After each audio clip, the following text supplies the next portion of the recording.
So this is what we are filming today. So today we are, Steve and I, Steve is somewhere back there. We're both in the journey of making YouTube content. Today we're making content for next week. I have my video topic, which is going to be comparing a €500 camera versus a €3,000 camera.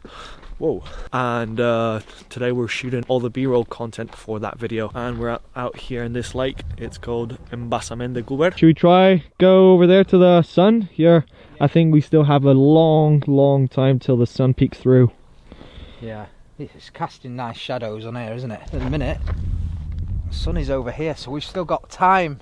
So it's casting over here at the moment onto these mountains. So how long have you been trying now to become a YouTuber, like full-time?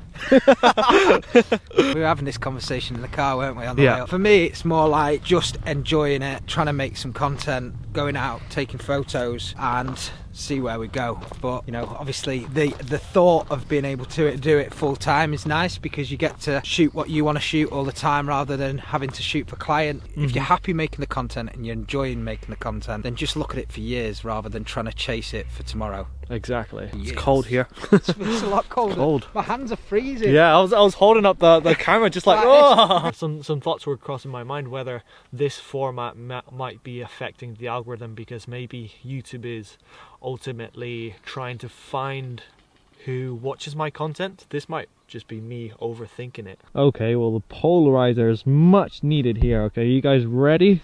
Look at that. Wow, that's crazy. How's it been for you making the transition from like photography to videography, or have you always done kind of both?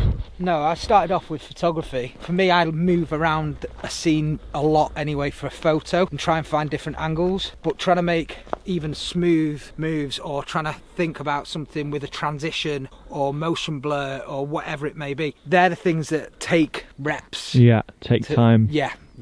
And then obviously editing's a different game again. Photography, you don't do a lot of photography. For me, I started with photography. I started out doing like photo shoots for other people, portraits and all that kind of stuff. And even though it was fun, it's funny seeing both worlds. Every time I do like a wedding or something like that, I think their job is hard and they think my job is hard. It's been kind of like a natural transition, to be honest. It's not something I've necessarily thought about, but just stop doing one and start doing more of the other. And as part of the larger picture, I think a month deep into doing these YouTube videos, what I feel like is doing stuff like this, going out in the morning to this cool place, it's really reignited a lot of the passion I had for filmmaking, that I think sometimes when you film a lot of corporate work, going out there shooting videos for other people, you kind of get trapped in this loop where you're creating so much content for other people but not necessarily because you enjoy it. And this has really brought me back to why I started filmmaking. So yeah, even though the audience is not there, I'm really enjoying these type of videos. And my goodness, does it feel good to be in the sun again.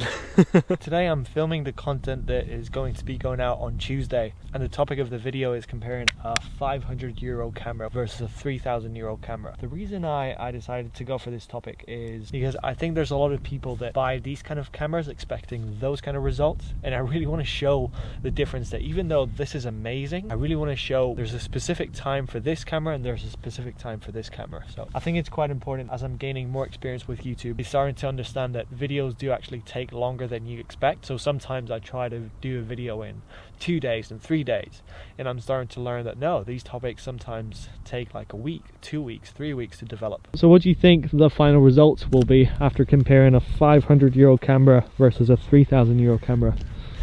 Watch what I say. The €3,000 camera will show better quality without a doubt, but depends on what you want to use it for. If you want to get the job done and you want something that's so easy, GoPro, an action cam, the €3,000 camera will come out better than the action, but you can get the job done with an action. Nice. Yeah. I think that's a solid opinion there. The water's fine.